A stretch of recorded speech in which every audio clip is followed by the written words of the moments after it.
Words have consequences, but he doesn't seem to be in touch with that. Plus, he's going on Funny or Die and doing a little skit.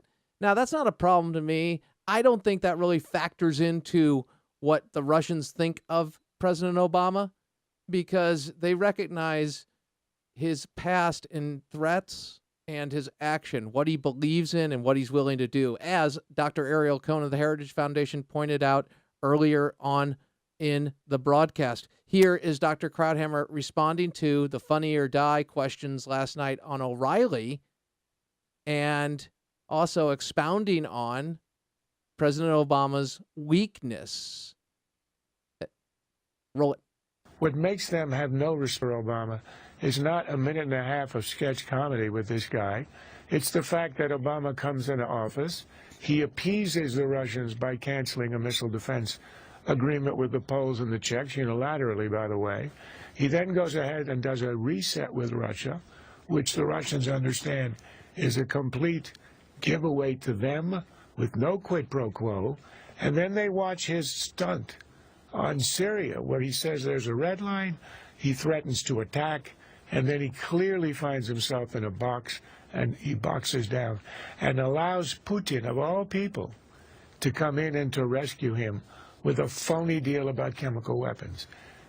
Once you've got that, they don't give a what show he's on. It has no effect whatsoever on the perception of Obama around the world. I think it's a kind of arrogance. He thinks he actually has a good foreign policy. I think he's semi-delusional about the results of these 5 years.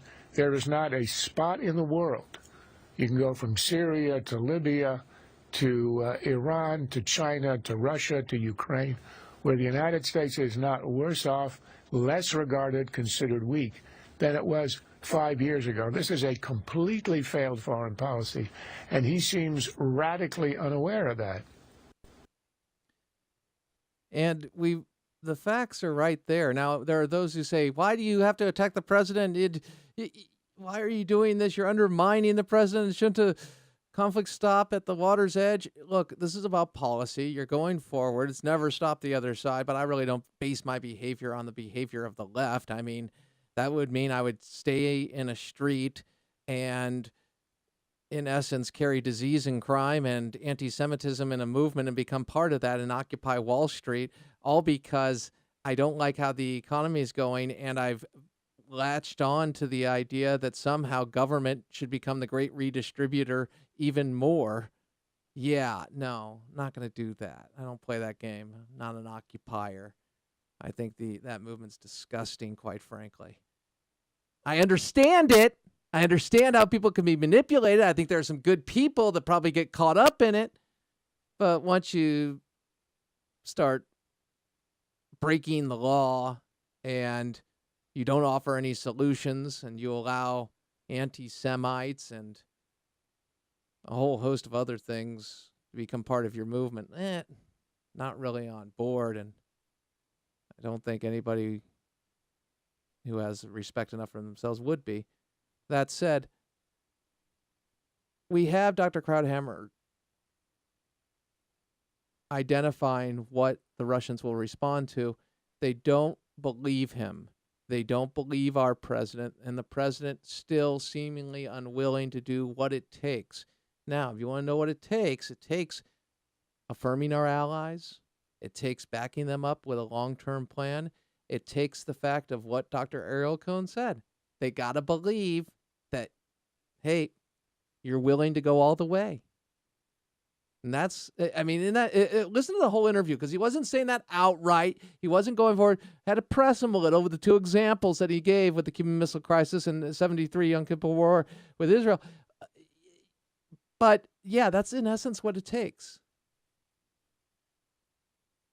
Interesting that he mentions the fact that Carter actually turned around, too. He continued his analysis on this very issue. Here is the good doctor expounding upon how Carter turned the corner. Jimmy Carter turned the corner on dealing with the former Soviet Union. Roll it. The other president who was rather weak in his foreign policy was Jimmy Carter, until the Russians invaded Afghanistan, at which point the scales fell from Jimmy Carter's eyes. You remember what Carter did right away. He imposed a grain embargo on the Soviets. He boycotted the Olympics. And the most important step he did is he sent Brzezinski to the Khyber Pass carrying a rifle, and then increased hugely the amount of U.S. aid to the Mujahideen, which within a decade bled Russia dry until it limped out of Afghanistan. The problem today, and what really scares me, is that given the same kind of shock watching Russia invade another country, Obama's scales remain on his eyes. The stuff he's been saying, this is 19th century behavior in the 21st century, as if a turn of the calendar has changed human nature and the Hobbesian international system is now a gentleman's club, is absurd. It's what he said in his first UN speech. You could attribute that to being naive, but he's been around now for 5 years. He sees the wages of weakness, and he does not understand. Now, He doesn't understand that he is feeding the bear. He doesn't get that. He doesn't understand that he continues to feed the bear. Weakness feeds the bear.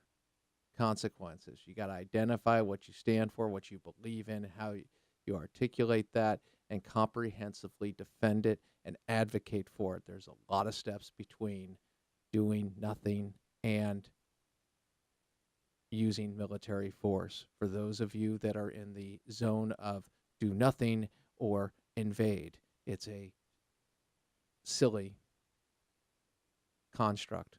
It's not reality.